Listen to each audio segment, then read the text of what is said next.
Hi guys, welcome back to Coffee and Cars and welcome to today's video. And in today's video, we're back with the Defender 110. And the reason for that is that it's just ticked over 17,000 miles. So I thought I'd do sort of like a 15,000 mile review, let you know what we think of it, what we like, what we don't like.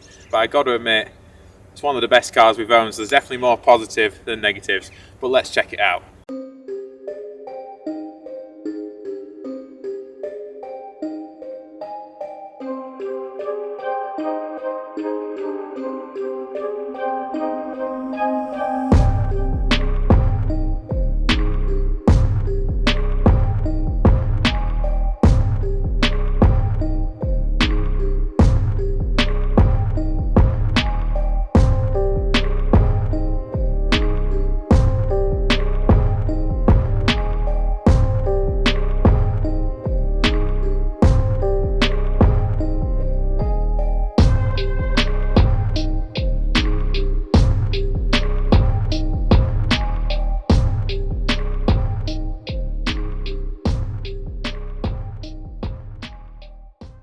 So the first thing I want to talk about is styling.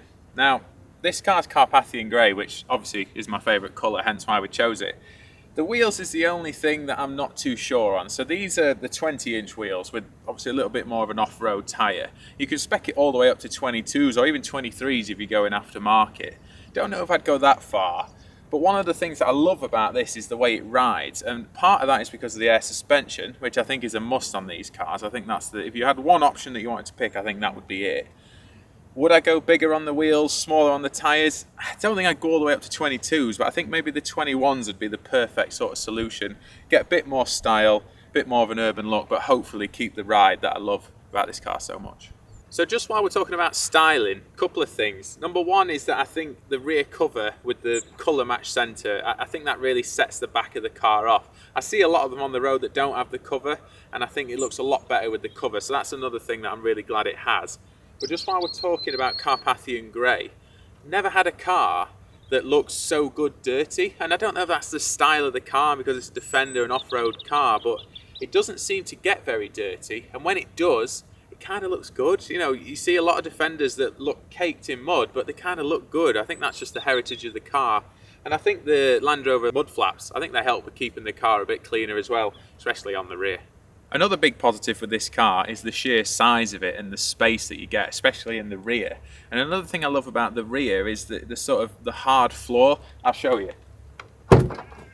So in the back here, we have this sort of hexagonal plastic sheet. It's so handy for using the boot, and the actual size of the boot, 2 golden retrievers in there, no problem. You could put 5 or 6 cases in there without a shadow of a doubt. So just the sheer usability of the space of this car would be another positive for me. So one thing I love about the Defender is that the rear door opens the exact same as the old one. So it's a perfect homage to the old Defender, which they've done a really, really good job of doing that. The only slight downside to that is it comes out quite a lot. First of all, it's not electrified, which you think it would have been. And it's quite a heavy door, because obviously with having the spare wheel on the back, it's quite a heavy door to manoeuvre in and out. But they have thought about that because when you're reversing, it actually comes up with a little icon on your reversing camera that when you get too close to something that you can't open this. So at least you know, which is great.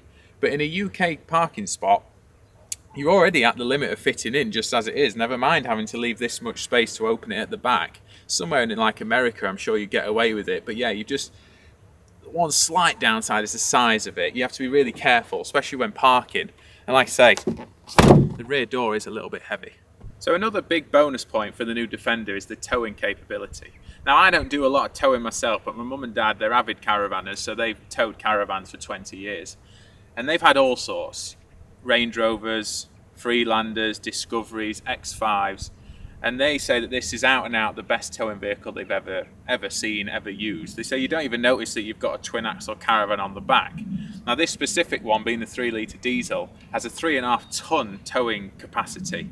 So I mean, there's not a lot of things that are more than 3.5 tonnes, so you could tow anything with this car. So I know we touched on size of car before, but one of the positives of having such a big car is the amount of space in it. Now bearing in mind that we've pushed both of them seats as far back as they'll go, so this is the least amount of legroom that you can have in this car. There's more than enough room for long journeys. Combine that with the air suspension and the light coming in from the sunroof, it's just a really nice place to spend some time, and long journeys, not a problem in the back of this car. So when we talk about daily usability of this car, it literally is 10 out of 10. You know, the amount of sort of features it has, the wireless CarPlay, it's brilliant, the adaptive cruise, everything just faultless, like you would expect from a brand new Land Rover in all fairness. The safety features, well, let's touch on the good side of it first, because this car is rated 5 out of 5 by Euro NCAP, so as good as you can get, sort of like a Volvo XC90 is another car that's on that sort of a level. But just as a comparison, a Jeep Wrangler, which is a similar sort of off-road vehicle, gets 1 out of 5, so that just sort of gives you an idea that, you know, it still is a robust, safe car. However, them safety features actually make it onto my list of things I don't like about the car, because there's a lot of bongs and bings that goes off in this car when you get in it. Now, there is a button on here where you can sort of turn all the safety features off. You've got to press it 3 times every time you get in the car. I know it sounds like I'm nitpicking, but it can just get on your nerves that you have to turn all that off so you can actually drive the car without any disturbances. So there you have it, guys, 15,000 miles in a Defender 110. And I can honestly say, hand on heart, that it's been some of the best 15,000 miles I've ever done. We were sitting down, you know, me and my mum and dad, because we're the ones that use it, trying to pick out faults with this car.